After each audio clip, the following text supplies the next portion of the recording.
Next topic में आते हैं। एआरएसएन लास्ट टाइम पढ़ रहे थे, ध्यान में है? क्या पढ़ा था एआरएसएन में? मैंने बोला था एआरएसएन बाय कार्बोनाइलिक मैकेनिज्म, वही आपके सिलेबस में है, ध्यान में है?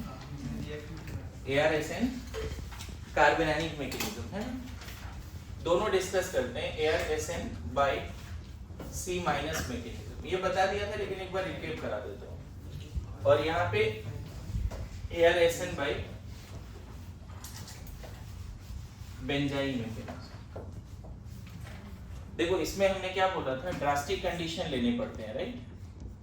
मैंने बोला था कि अगर यहाँ हेलोजन है और NaOH लेते हो, है ना, 623 केल्विन 300 ATM, याद है एनसीईआरटी का डेटा? और सेकंड बाद में H+ भी देना पड़ता है, एसिडिक वर्कअप भी कराते हैं, तो इसी को डाउस प्रोसेस बोलते हैं और फेनॉल बन जाता है, याद है? मैकेनिज्म क्या था इसका? लास्ट क्लास जाते हुए बता के गया था कि जिस कार्बन पे हेलोजन जुड़ा है वो sp2 कार्बन, तो इसी पे न्यूक्लियोफाइल OH- अटैक करता है और ये बॉन्ड टूटता है। डायरेक्टली ऐसा नहीं कि ये आया और हेलोजन गया, ऐसे नहीं होता कि डायरेक्टली ये आया और हेलोजन गया। सबसे पहले यहाँ पे कार्बोनाइल बन जाता है, तो यहाँ पे हेलोजन है, यहाँ OH है, यहाँ नेगेटिव है, राइट? और ये स्टेप RDS भी है, राइट? नहीं, ये स्टेप RDS भी है क्योंकि एरोमेटिक से नॉन एरोमेटिक बन गया। इसके बाद पता है ये नेगेटिव यहाँ जाएगा, फिर ये नेगेटिव यहाँ आएगा, लास्ट क्लास लिखा था तुमने सही से। और इसीलिए बोला था कि हेलोजन के रिस्पेक्ट में ऑर्थो पैरा पे अगर NO2 है तो वो कार्बोनाइल को स्टेबल बनाएगा और एआरएसएन बाय एनायनिक मैकेनिज्म को एक्सेलरेट कर देगा। ध्यान में आ रहा है? एआरएसएन बाय कार्बोनाइलिक मैकेनिज्म को एक्सेलरेट कर देगा। यहाँ पे इसके बाद फास्ट स्टेप में क्या करना है बच्चे? रेजोनेंस वगैरह नहीं दिखाता है, इसको वापस करके इसको निकाल दो, समझे? इसको वापस करके इसको निकाल दो। लास्ट क्लास तो मैंने रेजोनेंस भी ड्रॉ करे थे, याद है? और इसके इवन रेजोनेंस हाइब्रिड भी बनाए थे, है ना? बीच में माइनस सिग्मा कॉम्प्लेक्स जो इलेक्ट्रोफिलिक सब्स्टिट्यूशन में होता था, यहाँ पे माइनस रहता है बीच में। ध्यान में ये सब बताया था लास्ट क्लास में। तो इस तरह से बन जाता है phenol, that is called carbonylic mechanism. और मैंने बोला एनसीईआरटी के लाइन पढ़ो, उस एनसीईआरटी में जो 2-3 पेज थे आज एक बार लाइनर के थ्रू पढ़ोगे एग्जैक्ट, है ना? अब इसको खत्म करो अब तुम लोग, अब इसको ज्यादा मत खींचो, ये वाला पेज देख लो। मैंने बोला था ना क्वेश्चन प्रिपेयर कर, why aryl halides are extremely less reactive towards nucleophilic substitution reaction, जिसमें 5 रीजन भी दिया है, लेकिन बाद में बोल रहा है कि एक्सट्रीमली लेस रिएक्टिव है, लेकिन 5 रिएक्शन भी लिख दिए। बोल रहा हो जाता है यार एआरएसएन बाय कार्बोनाइलिक मैकेनिज्म। और यहाँ पे देखो एनसीईआरटी कहाँ इतना ग्राफ बनाता है, बताओ कितना मेहनत किया है सोचो। एनसीईआरटी कभी लिखता है इतना resonance and explanation and mechanism? ARSN का कितना मैकेनिज्म लिखा है। और उसके बाद ये क्वेश्चन, जैसे मैं बोलता ना हर बार एनसीईआरटी में बीच में 1-2 क्वेश्चन है, जैसे NAR में था would you expect which one is more reactive, याद आ रहा है? उसी तरह यहाँ भी है, can you think why does question है, why does NO2 group shows its effect at ortho para position not at meta position? तो अगर इसके रिस्पेक्ट में यहाँ NO2 इन सब जगह पे NO2 होगा तो जो एनायन बनेगा वो ज्यादा स्टेबल होगा। यस वी कैन थिंक, हाँ क्या? और क्वेश्चन भी आया था एआरएसएन का रेट पे, ठीक है? यहाँ तक तो हो गया। इसमें जो पार्ट और एक्स्ट्रा है तुम्हें इधर उधर से क्वेश्चंस करने पड़ेंगे। अब बात आ जाते हैं, एक और है, किसी ने इसका बोला है कि बेंजाइन मैकेनिज्म से भी हो जाता है। थोड़ा यहाँ ना स्ट्रॉन्ग बेस लेना पड़ता है, जैसे NaNH2, है ना, NaNH2, या कभी कभी यहाँ पे एल्कोक्साइड आयन एंड हीट ऐसा लेना पड़ता है। सर देखो स्ट्रॉन्ग बेस मतलब NaNH2 के साथ या फिर अल्कोहलिक केवल भी ले सकते हैं? मोस्टली जो मेंशन है, एक तो पहले वो सिलेबस में नहीं है, पहला बात, दूसरा मेंशन ये दोनों ही है, ज्यादा कुछ है नहीं। मतलब very strong base, not very strong nucleophile, मैं ये बोल रहा हूँ। जैसे OH- बेस भी है, न्यूक्लियोफाइल भी अच्छा, है ना? जैसे एक्वस NaOH तो डेफिनेटली क्या है, is a good base. Aqueous NaOH nucleophile है मेनली, है ना? अल्कोहलिक में, अच्छा तुम्हें एक बात पता है, अल्कोहलिक में जो न्यूक्लियोफाइल होता है RO माइनस ही होता है, OH माइनस नहीं होता हाँ वो आपने बताया है ना, बताया ना। तो खैर ये दोनों अगर रहे ना बच्चे, तो आपको यहाँ भी वही करना है, मतलब हेलोजन हटा के वहाँ क्या लगा देना है NH2, या फिर यहाँ क्या लगा देना है ऐसा। लेकिन कुछ लोग बोलते हैं कि इसका जो मैकेनिज्म है वो एनायनिक मैकेनिज्म नहीं है, बेंजाइन मैकेनिज्म है ना। अभी बताता हूँ ये कैसे हुआ, समझाता हूँ। मतलब यहाँ तो बाय डिफॉल्ट जो एनसीईआरटी ने 4 रिएक्शन लिखा है वो तो हम NH वगैरह दिखे ना बच्चे, एनायनिक मैकेनिज्म ही लेके चलना। और अगर ये सिलेबस में है नहीं, लेकिन अगर आ गया तो NaNH2 या फिर मेथॉक्साइड एंड हीट वगैरह है तो बेंजाइन मैकेनिज्म से आगे बढ़ना। और यहाँ भी करना क्या है, हेलोजन हटा के NH2 लगाना है या OCH लगाना है, ठीक है। तो ये कैसे होगा, इस पे आगे बढ़िए जल्दी से बोलो।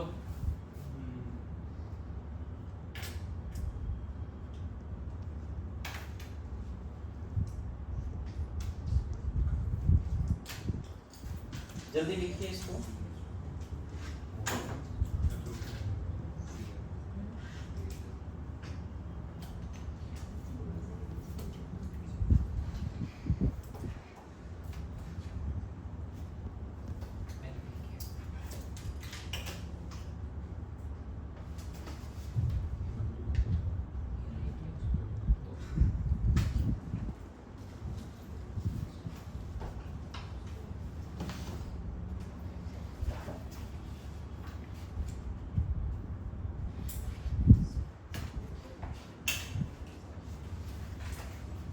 कैसे होगा बताओ, लिख लिया क्या यहाँ तक सबने?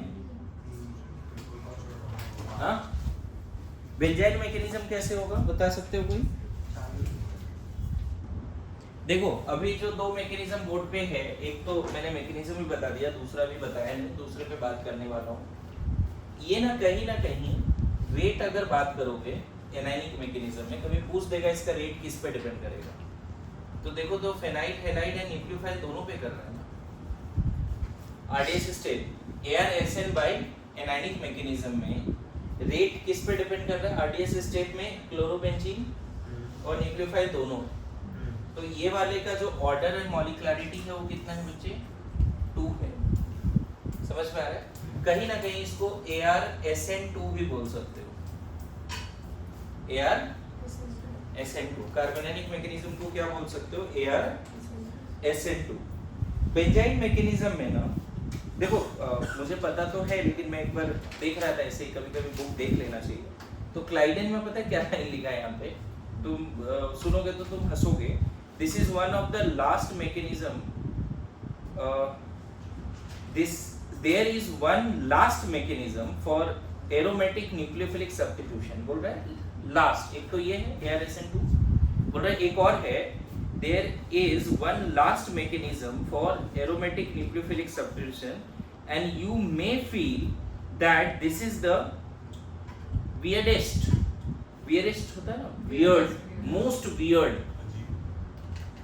weird mechanism you have ever seen with most unlikely intermediate ever। समझ में आ रहा है क्या लिख रहा है? मोस्ट अनलाइकली, जैसे कार्बोनाइन बन जाता है, कार्बोनाइन बन जाता है, अच्छा दिखता है, कार्बोनाइन वगैरह बन जाता है, रिजोनेंस वगैरह होता है, लेकिन यहाँ पे बेंजाइन बोल रहा है weird mechanism with the most unlikely intermediate ever. For our part we hope to convince you that the mechanism is not only possible but useful. We hope to convince you that this mechanism is not only possible but useful. ये है नहीं syllabus में, लेकिन फिर भी मैं फिर बताऊं, थोड़ा रिएजेंट का अंतर है। ARSN2 कब बोलेंगे? जब NaOH वगैरह होगा और इससे भी खतरनाक स्ट्रॉन्ग बेस होगा, तो आप इस मैकेनिज्म में शिफ्ट कर जाओगे। मेरी बात समझ में आ रही है? अब ये मैकेनिज्म है क्या? वियर्ड मैकेनिज्म है। देखो क्या है टोटल। अच्छा ARSN जो NCERT में दिया हुआ है, अगर मान लो क्वेश्चन पूछ दिया SN1 है SN2 है तो SN2। अब वहाँ कंफ्यूज मत होना, SN1 SN2 sp3 कार्बन का रिएक्शन है भाई साहब। sp2 कार्बन पे भी SN2 हुआ है, लेकिन उसका नाम क्या है? ARSN2। और यहाँ पे एनायनिक इंटरमीडिएट बना है। क्या कभी ऐसा पूछ सकता है तुमसे कि न्यूक्लियोफिलिक सब्स्टिट्यूशन में क्या पॉसिबल है एनायनिक इंटरमीडिएट बनना? एक जनरल क्वेश्चन पूछ दिया कि न्यूक्लियोफिलिक सब्स्टिट्यूशन में क्या एनायनिक इंटरमीडिएट पॉसिबल है बनना। तो अगर sp3 कार्बन पे बात करोगे तो कार्बोकेटायन बन सकता है या ट्रांजिशन स्टेट बन सकता है, दैट इज ट्राइगोनल बाइपिरामिडल, याद करो। लेकिन न्यूक्लियोफिलिक सब्स्टिट्यूशन में कार्ब एनायनिक मैकेनिज्म के थ्रू ArSN2 होता है, तो ये ध्यान रखना। अब इसका मैकेनिज्म क्या है, देखो बेस जो है ना इतना स्ट्रांग है बच्चे, बेस इतना स्ट्रांग है कि वो न्यूक्लियोफाइल की तरह बिहेव नहीं करना चाहता है। मैंने जो NH2 लिया है ना वो इतना स्ट्रांग है कि न्यूक्लियोफाइल की तरह बिहेव नहीं करना चाहता है। तो वो क्या करता है, जो अल्काइल हैलाइड तुमने लिया है उसके बगल वाले कार्बन से H+ निकालता है, जो तुम सही भी बोल रहे थे, समझ गए ना कि पहले H+, ये इतना ज्यादा स्ट्रांग है, बेस है, बेसिक कैरेक्टर भरा पड़ा है, इलेक्ट्रोफिलिक न्यूक्लियोफिलिक कैरेक्टर नहीं है उसका, H+ के लिए मरे जा रहा है ऐसा समझो। और कॉन्सेंट्रेटेड भी ध्यान रखना, बहुत ज्यादा लेते हैं अमाउंट, कॉन्सेंट्रेटेड। तो सबसे पहले इसने क्या किया, यहाँ से H+ निकाला और ये दोनों इलेक्ट्रॉन इसी कार्बन पे रख लिया, क्या बन जाएगा बताओ। बेंजीन पे मैंने बोला प्लस नहीं ला सकते, माइनस तो ला ही सकते हो। पता है ये माइनस कौन से ऑर्बिटल में है, sp2 ऑर्बिटल में नेगेटिव है। क्या है, माइनस किस ऑर्बिटल में है, sp2 में। तरीके से इसका अगर डायग्राम बनाओगे ऐसा तो तुम ऐसे बता सकते हो कि पाई बॉन्ड तो ऐसा है लेकिन नेगेटिव चार्ज sp2 में। आया समझ में, है ना। इसको थोड़ा और अच्छे से दिखाना चाहते हो तो तुम ऐसे भी दिखा सकते हो। देखो इसको ऐसे भी दिखा सकते हो कि मान लेते हैं यहाँ पे Br है और यहाँ पे sp2 में नेगेटिव है, और पता है सबके पास एक pz है जो आपस में पाई बॉन्ड बना रखा है। सबके पास एक pz है जो आपस में पाई बॉन्ड है ऐसा pz। तो और बेंजीन का नेगेटिव पॉसिबल भी है। ये स्टेप फास्ट है, समझे। सेकेंड स्टेप जो होता है इसका, अब यहीं पे जो मैंने बोला ना वियर्ड इंटरमीडिएट वियर्ड मैकेनिज्म, वही वाला बात है। यहाँ पे बोलते हैं कि देखिए होता है, अंडरस्टैंड करो या यूजफुल तो है ही समझने के लिए। तो ये जो नेगेटिव है ना बच्चे, ये क्या करता है, यहाँ पे ऐसे बॉन्ड बना के इसको निकालता है, क्योंकि ये हीट के प्रेजेंस में भी हो रहा है, हीट के प्रेजेंस में भी हो रहा है। तो इन शॉर्ट पहले एलिमिनेशन हुआ, जो वो बोल भी रहा था, इन शॉर्ट पहले क्या हुआ, एलिमिनेशन हुआ, समझ गए कि H और X निकल गया वेरी स्ट्रॉन्ग बेस के प्रेजेंस में। अब पता है इसके बारे में क्या स्टोरी बनाओ, इसके बारे में ऐसी वाली स्टोरी बनाओ कि जो बाहर का पाई बॉन्ड है यहाँ पे एक sp2 प्लस साइन के साथ है जी, और यहाँ sp2 माइनस साइन के साथ है, ऐसा सिचुएशन है। मतलब ये जब Br माइनस के फॉर्म में गया ना तो यहाँ का जो sp2 है वो एम्प्टी हो गया, और ये H+ के फॉर्म में गया तो यहाँ का sp2 फुल्ली फिल्ड है। तो sp2 fully filled, sp2 empty. यहाँ पे साइडवेज ओवरलैपिंग, देखो hybrid orbital rarely pi bond बनाता है। This is one of the example in which 2 sp2 orbital slightly sideways जुड़ के पाई बॉन्ड बना रहा है।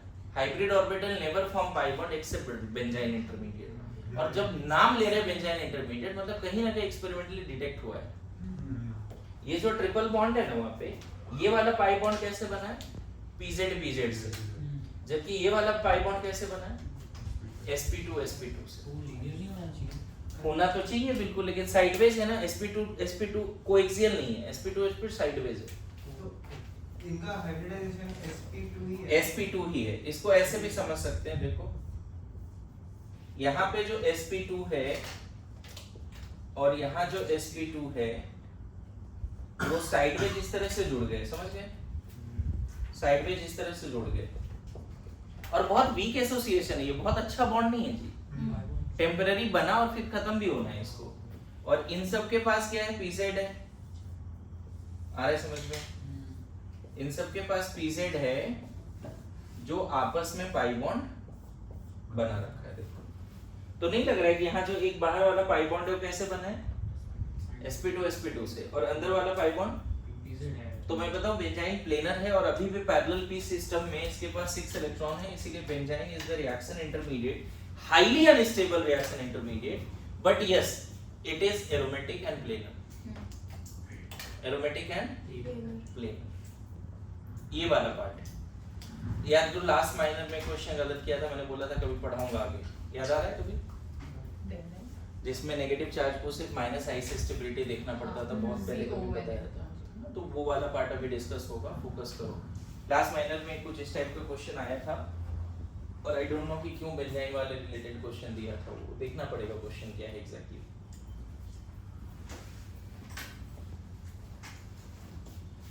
क्या यहाँ तक समझे? डायग्राम वगैरह बन पा रहे हैं?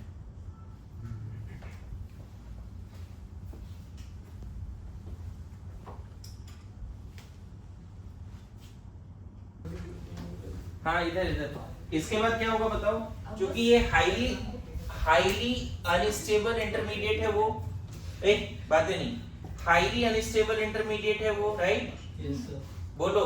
तो ऐसे छोड़ना बहुत तकलीफ है उसको, है ना? ट्रिपल बॉन्ड बना रहा है, साइडवेज किसी तरह जुगाड़ लगा रहा है, तो ऐसे छोड़ना सही वाली बात नहीं है। फिर से जो बेस था वही यहाँ अटैक करके इसको वापस कर देगा। सेम बेस अब न्यूक्लियोफाइल बन गया, और बाद में जब एसिडिक वर्कअप करा दोगे, अमोनिया वगैरह के प्रेजेंस में अगर है, तो देखो अल्टीमेटली लेकिन यहाँ पे एक बात समझना, बेंजाइन एक सिमेट्रिकल है, मतलब अब जब न्यूक्लियोफाइल आएगा ना, मतलब वही बेस न्यूक्लियोफाइल के बन के आएगा, तो इन दोनों में कहीं भी जा सकता है। मतलब ऐसा नहीं सोचना है कि इधर ही गया, जहां ब्रोमीन था वहीं गया, ऐसा नहीं है। बेंजाइन जब बन गया, Br और H निकल चुका है, तो बेंजाइन पे जो न्यूक्लियोफाइल आएगा, जो बेस है अभी वही न्यूक्लियोफाइल बन जाएगा, और वो इन दोनों में कहीं भी जा सकता है। यहाँ पे ऐसा जरूरी नहीं है कि हमेशा आप 1 पे NH2- को लाए और H+ को यहाँ लाए, उल्टा भी कर सकते हो। आइसोटोपिक इफेक्ट वाला क्वेश्चन आ गया कि बोल रहा है कि ये कार्बन स्टार वाला है, मतलब C14 वाला है, और ये नॉर्मल कार्बन है, तो पता चला NH2 जो आ रहा है ना फ्यूचर में लास्ट में बेंजाइन के बाद, वो नॉर्मल कार्बन पे भी आ सकता है और आइसोटोपिक वाले पे भी आ सकता है। Benzyne is symmetrical, now same base can behave as nucleophile, क्योंकि अब उसको एसिडिक हाइड्रोजन दिख नहीं रहा है, और benzene highly unstable reaction intermediate है, तो उन दोनों के बीच में रिएक्शन होगा। मतलब एक तरह से HBr हटा और H+ और NH2- आएगा, HBr हटा और H+ और NH2- आएगा। सर इधर भी रिएक्टिविटी हम विड्रॉइंग ग्रुप पे विड्रॉइंग ग्रुप अभी क्वेश्चन कराता हूं, उस पे 1 मिनट टाइम दो। सर आप एक बार सारे कार्बन sp2 कैसे हुए, बस एक बार मैडम यहाँ क्या दिख रहा है? मेरे को वही ये कार्बन के पास 2 हाइब्रिड इधर है और 1 हाइब्रिड इधर है, एक ही अनहाइब्रिडाइज्ड है ना ये वाली। इस कार्बन के पास भी क्या दिख रहा है? 2 हाइब्रिड इधर और 1 हाइब्रिड इधर, 3 हाइब्रिड ऑर्बिटल sp2 हुआ। एक ही तो इसके पास एटॉमिक है नहीं, तो बेंजाइन में सारे कार्बन ठीक है। क्या मैकेनिज्म लिखा जी? अब देखो इसमें एक ऐसा क्वेश्चन कर सकते हैं, मान लो तुम्हें एक ऐसा यहाँ पे ब्रोमीन दिया, इधर ध्यान देना, यहाँ पे ब्रोमीन दे दिया ऐसा, और इसको NaNH2 एंड लास्ट में अमोनिया एसिडिक वर्कअप ऐसा है, या इसी में अमोनिया भी है, और ये वाला कार्बन ना मैं तुम्हें कलर कर देता हूँ, ये मान लो C14 है, ये वाला कार्बन क्या है? C14 है। तो आपको करना क्या है? डायरेक्टली आंसर लिखना है, इसको हटा के NH2 वहां भी रख सकते हो, ठीक है, वो तो अलग बात है, एंड दूसरा एक प्रोडक्ट ये भी लिख सकते हो। मतलब इसमें मेजर माइनर नहीं पूछा गया, हमने नहीं देखा एक मेजर माइनर पूछा गया, लेकिन बेंजाइन जब बना होगा ना, है ना सर, अगर हमने डिफरेंशिएट नहीं किया होता तो दोनों प्रोडक्ट सेम ही थे क्या? हाँ तब तो सेम ही थे ना, लेकिन यहाँ पे ऐसे समझो जो इंटरमीडिएट बना है यहाँ पे, वो बेंजाइन, ये वाला बेंजाइन है, बोलो, और यहाँ पे जो ये कार्बन कलर्ड है और ये ब्लैक है तो उसमें NH2 माइनस इधर भी आ सकता है तो यहाँ नेगेटिव आएगा, फिर वो H प्लस लेगा, और यहाँ NH2 माइनस आता है तो यहाँ नेगेटिव आएगा जो H प्लस लेगा। यहाँ तक समझे? अब इसमें फैक्ट क्या है, जो बेंजाइन इंटरमीडिएट बनता है ना, वो तो बन ही जाएगा, लेकिन कैसे डिसाइड होगा कि बाद में क्या प्रोडक्ट बनेगा, वो देखो एक क्वेश्चन। अगर मान लो यहाँ CH3 है, यहाँ Br है, और इसको मैंने NaNH2 अमोनिया से रिएक्शन कराया। गौर करना मैं क्या बोल रहा हूँ, अभी जो शॉर्टकट सिखाया उसके हिसाब से ये हटेगा, यहाँ से H हटेगा, पहले मैकेनिज्म ये ना, पहले तो जहाँ ब्रोमीन है उसके बगल वाले कार्बन से H हटता है, इधर तो H है नहीं, इधर से H हटा, यहाँ ट्रिपल बॉन्ड आया, अब फिर NH2 माइनस इन दोनों में कहीं भी आ सकता है। पहले यहाँ कैसा इंटरमीडिएट बना है, देखो जहां ब्रोमीन है ना बच्चे, जहां ब्रोमीन है वहां क्या लगा दोगे, जहां ब्रोमीन है और उसके बगल वाले कार्बन पे बेंजाइन बना दो, तुरंत शॉर्टकट याद रखो। यहाँ क्या हुआ, NH2 माइनस आया, अमोनिया निकल गया, बेंजाइन बन गया। मतलब अमोनिया भी क्या, ऐसे सोचो कि NH2 माइनस आया और HBr निकल गया। क्या निकल गया, HBr एंड अमोनिया। कैसे, मतलब Br माइनस एंड अमोनिया, ये लिख दो ज्यादा सही है। इसने यहाँ से तुरंत H प्लस निकाला, ये नेगेटिव ऐसे इसको निकाल दिया। अच्छा, इसने H प्लस यहाँ से लिया तो खुद अमोनिया बना, और ये इलेक्ट्रॉन फिर जब इधर आया तो इसको निकाला तो Br माइनस। मतलब तुरंत आपको क्या करना है, जैसे आपको NH2 और ये सब दिखे बेंजाइन बना देना। अब बात होता है कि फिर से यहाँ पे दो केसेस हैं बच्चे, कि अगर NH2 माइनस इस केस में कहाँ पे आ रहा है, NH2 माइनस इस केस में कहाँ पे आ रहा है, NH2 माइनस इस केस में कहाँ पे आ रहा है, अभी सिखाया ना नॉर्मल वाले बेंजीन में से। तो अगर मान लेते हैं, मैं ऐसा नंबरिंग करता हूँ A और B में, अगर A और B, A में आया तो नेगेटिव कहाँ आएगा, A में NH2 माइनस आया तो पाई बॉन्ड वापस हो जाएगा, ये वाला इंटरमीडिएट बनेगा। एक्चुअल में यहाँ इंटरमीडिएट बेंजाइन को भी मानना है और इसको भी मानना है, ये बना जो बाद में H प्लस लेगा। और यही अगर B पे आया NH2 माइनस तो नेगेटिव कहाँ आएगा, यही चीज समझना है। अब यहाँ पे एक नया कंसेप्ट यही है कि पहले से अगर कोई ग्रुप है तो वो ग्रुप डिसाइड करता है कि इन दोनों में से कहाँ पे NH2 आएगा। पहले से अगर कोई ग्रुप है तो वो ग्रुप डिसाइड करता है इन दोनों में से NH2 कहाँ आएगा। एक बार बेंजाइन तो तुरंत बना दो, उसमें कोई डाउट नहीं है। बेंजाइन के बाद मैंने क्या बोला, इन दोनों कार्बन पे अटैक होने की पॉसिबिलिटी NH2 माइनस का। तो यहाँ पे पता है इन दोनों नेगेटिव में, पहले तो ये नेगेटिव रेजोनेंस नहीं कर रहा है, लोकलाइज्ड है, तो इसका सिर्फ इंडक्टिव के बेसिस पे इसको जज करना है, ना कि मेसोमेरिक के। पहले से जो ग्रुप है उसका मेसोमेरिक नहीं लगाना है। तो बताओ ये ज्यादा स्टेबल लग रहा है, ये ज्यादा स्टेबल लग रहा है, ये ज्यादा स्टेबल है, मोर स्टेबल। ऊपर वाले में NH2 भी आएगा, हाँ यहाँ पे NH2 भी आएगा, नहीं ये ज्यादा स्टेबल लग रहा है क्योंकि पहले से जो ग्रुप है उससे नेगेटिव चार्ज ज्यादा डिस्टेंस पे। और यहाँ पे लिख सकते हो अप्लाई ओनली इंडक्टिव, है ना, apply only plus I minus I, not plus M minus M as negative charge is localised,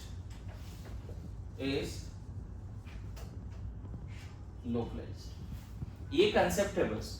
यहाँ पे ये लेस स्टेबल बोलो,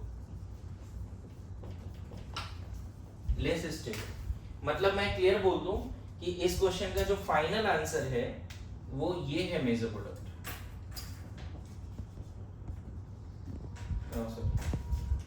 ये वाला मेजर प्रोडक्ट है,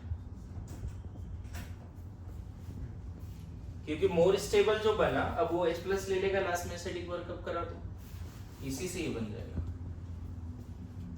समझे। ये मेजर है, पता नहीं मैं समझा पाया या नहीं। और ये अगर H प्लस लेगा तो यहां पे आ गया तुम्हारा NH2, ये माइनर है, ये एक कंसेप्ट है ना। अगर बेंजाइन मैकेनिज्म के थ्रू एआरएसएन हो रहा है तो आपको बेंजाइन मैकेनिज्म के थ्रू अगर एआरएसएन हो रहा है तो आपको ध्यान रखना है कि अगर सिर्फ बेंजीन है तब तो दिक्कत नहीं है, लेकिन कोई ग्रुप पहले से अटैच है तो नो डाउट अभी भी हेलोजन हटेगा। तो जहाँ हेलोजन हटेगा वहीं पे NH2 आएगा, इसको बगल वाले पे आएगा। यही दो केस है और कहीं नहीं जा सकता। जहाँ ब्रोमीन है कोई ग्रुप हो उससे कोई फर्क नहीं पड़ता ग्रुप कौन है क्या है नहीं है, कोई भी ग्रुप हो जहाँ ब्रोमीन है वही NH2 आएगा, इसके बगल में आएगा। अब ये ग्रुप डिसाइड करता है इन दोनों में कौन, पॉसिबिलिटी दो ही है, या तो यहाँ या तो यहाँ, लेकिन ये ग्रुप डिसाइड करता है कहाँ जाएगा और उस ग्रुप का सिर्फ क्या लगाना है, इंडक्टिव। मेरी बातें समझ में आई? देखो मुझे लगता है एक दो क्वेश्चंस के थ्रू इसको क्लियर कर दूं तो सर, ज्यादा अगर, अच्छा होगा। CH3 जहाँ पे वहाँ पे अगर COONA है एंड ऑर्थो मेटा पैरा पे रेस्पेक्टिवली NO2 प्रेजेंट है, तो अगर उसमें डीकार्बोक्सिलेशन का रेट पूछा तो फिर उसका मैकेनिज्म किसके थ्रू जाएगा? पहले ये वाला करते हैं, ठीक है। इसको करूँ मैं बताता हूँ तुरंत, सुना नहीं मैंने अभी, इसको करूँ जल्दी से। हाँ ये कैसे होगा बताओ। देखो ये कंफर्म है बच्चे कि ये जहाँ ब्रोमीन है, क्या कंफर्म है इस क्वेश्चन में भी कि या तो NH2 यहाँ लगेगा या यहाँ लगेगा, क्योंकि बेंजाइन तो यही बनना है ना, बेंजाइन यही बनना है, बोलो बेंजाइन यही बनना है।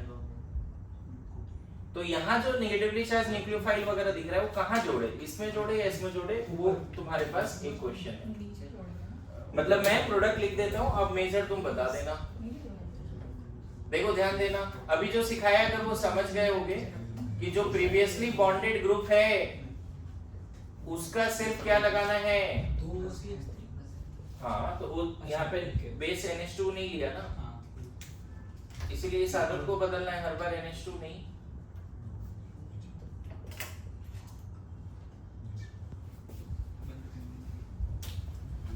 NH2 लेके भी कर सकते थे, पता नहीं डेटा अवेलेबल नहीं है मेरे पास क्राउडिंग वगैरह का क्या, लेकिन जनरली मुझे तो लग रहा है कि बताओ क्या होना चाहिए इस केस में। पहला वाला मेजर। सेकंड वाला देखो फिर से मैंने बोला ना इंडक्टिव लगाना है सिर्फ। सबसे पहले तुम क्या करो, ब्रोमीन और हाइड्रोजन हटा के बेंजाइन बना दो। बोलो इधर इधर सीख जाओ, सीख नहीं पा रहे इधर इधर ध्यान दीजिए। ये बन गया तुरंत, ये बन गया तुरंत। मैंने क्या बोला, ये तुरंत यहाँ से निकालेगा, यहाँ से Br यहाँ बेंजाइन बना देगा, बेंजाइन बना दिया।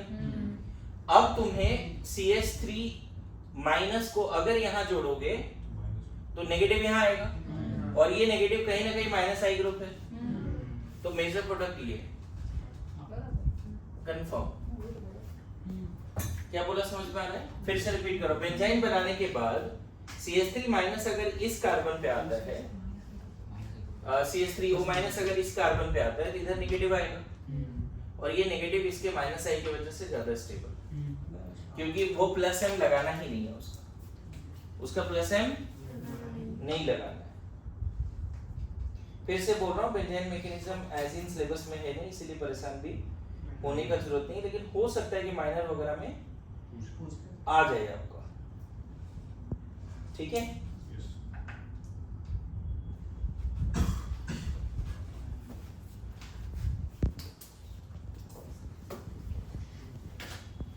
ये हटा दो।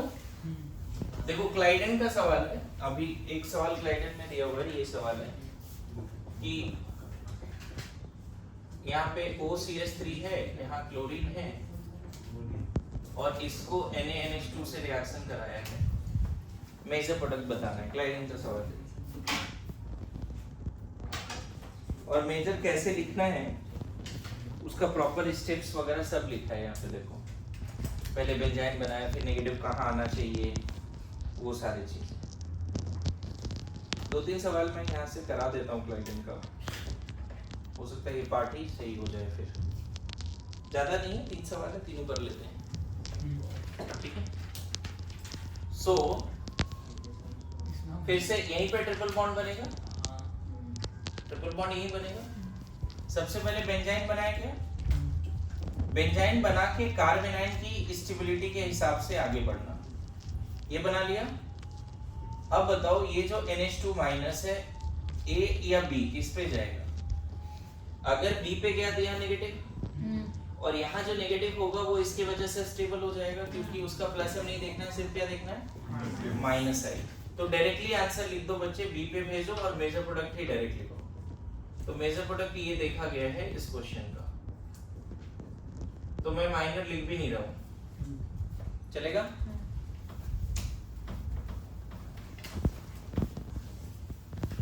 एनायन की स्टेबिलिटी सिर्फ इंडक्टिव से डिसाइड होती है। यहाँ पर बेंजाइन पे जब सेम बेस न्यूक्लियोफाइल के फॉर्म में अटैक करता है तो एनायन की स्टेबिलिटी जो बनता है उसमें सिर्फ इंडक्टिव लगाना है। वो माइनस को हम प्लस एन क्यों नहीं लिखता है तो वो एक बार बता सकते हो? क्योंकि वो नेगेटिव चार्ज लोकलाइज्ड है, रेजोनेंस नहीं कर रहा है नेगेटिव चार्ज। पर फिर जो पॉजिटिव और नेगेटिव सेंटर्स बनते हैं उस फर्क नहीं पड़ेगा? नहीं कुछ नहीं, मतलब वियर्ड मैकेनिज्म में और क्या बोला। चलो इसका बताओ।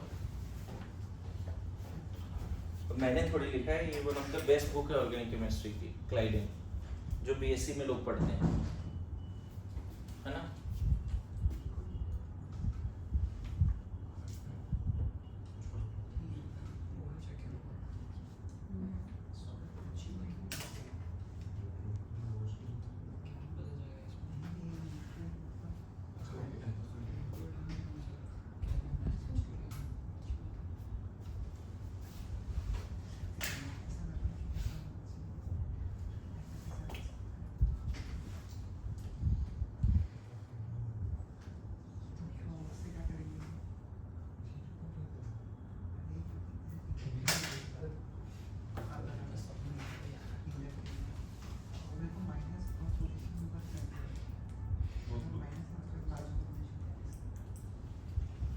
और एक क्वेश्चन और घर पे ट्राई करो। ये बुक का भी पीडीएफ भेजा हुआ है ना आपको? बोलो, ये बुक की पीडीएफ भेजी हुई है कि नहीं? नहीं, मुझे तो लग रहा है कि टैब पे है। हाँ, टैब पे अपलोड किया है। तो वहाँ पे इसका आंसर भी है। हाँ, और बुक्स वाले नीचे कर रहे हैं। हाँ, ये ऑर्गेनिक केमिस्ट्री की 12-15 बुक है टैब पे। हाँ, वो है जी। तो चलो उस पे देख लेना। ये दोनों करके आओ, क्लास खत्म करते हैं। ये थोड़ा सा बड़ा अच्छा क्वेश्चन है ये, मतलब ऐसे सोचो कि सबसे एक थोड़ा हिंट दे देता हूँ। सबसे पहले यहाँ ये हट जाएगा, बेंजाइन तो यहाँ बनेगा ही बनेगा, लेकिन कॉन्सेंट्रेटेड बेस है तो ये हट जाएगा। तो ये बाद में माइनस आई नहीं रह के प्लस आई बन जाएगा क्योंकि वो माइनस है ना। सबसे पहले बेस इसको हटा देगा। समझ में आया क्या बोला? ये दोनों देखो, दोनों बातें होंगी तुरंत। यहाँ पे ये बनेगा, जो इंटरमीडिएट यहाँ पे बनेगा ना, चलो ठीक है सॉल्व भी कर देते हैं। यहाँ पे ऐसा इंटरमीडिएट बनेगा। अब जरा सोचो 1-2 पे कहा, अब NH2 जो नेक्स्ट टाइम आएगा वो कहा, ध्यान रखना O- जो ऊपर बना है, लास्ट में एसिडिक वर्कअप कराएंगे, लास्ट में एसिडिक वर्कअप कराएंगे। O- कहाँ जाने वाला है? इन दोनों में। हाँ, नेगेटिव को दूर रखो, है ना? ये जब यहाँ गया तो नेगेटिव यहाँ आया, ठीक है? मेजर प्रोडक्ट इसका जो दिया हुआ है, हाँ यहाँ पे आया है NH2, नेगेटिव यहाँ आया है। लास्ट में एसिडिक वर्कअप करा देना फिर, है ना? यहाँ NH2 है बच्चे, यहाँ OH है। ये मेजर दिया हुआ है। कहाँ पे गड़बड़ कर रहे थे तुम लोग? तुमको लगा माइनस आई है? मैंने तो सही बनाया था सर। इसने प्लस से लगा सर इसने भी सही वो उन्होंने प्लस से लगा के प्लस से लगा के सही गलती से। अरे प्लस हम नहीं लगाना भाई। वही तो, इससे प्लस आ गया। सबसे अच्छी बुक का आंसर आ गया। वो एसिड बेस रिएक्शन हमको पहले देखना मैं पड़ेगा। बताऊं, इतने हल्के मिलर एडवांस लेवल का क्वेश्चन है ये, कि ये कंसेप्ट अच्छा ब्रेन भी मिस कर सकता है क्योंकि दिमाग में है। लेकिन मैं बताऊं, कुछ अच्छे लोग जो हैं जिनको पता है कि सबसे पहले एसिड बेस रिएक्शन होना है, तो बेस को ये H लेके जाएगा फिर ये H लेके जाएगा, वो लोग डिसाइड कर पाएंगे। अब हमारे पास 2H का ऑप्शन है, तो ये बेस पहले ये H लेके जाएगा ना, लेकिन चूंकि कॉन्सेंट्रेटेड है तो फिर यहाँ बेंजाइन भी बन जाएगा। क्लियर है? समझ में आया क्या था जज्बा? तो अभी जो लास्ट माइनर में जो वो था उसको एक बार देख लेना। हम्म। एक बार जो बोला तो था वही पूछ रही हूँ। और ARSN का सारा क्वेश्चन करके आओ है ना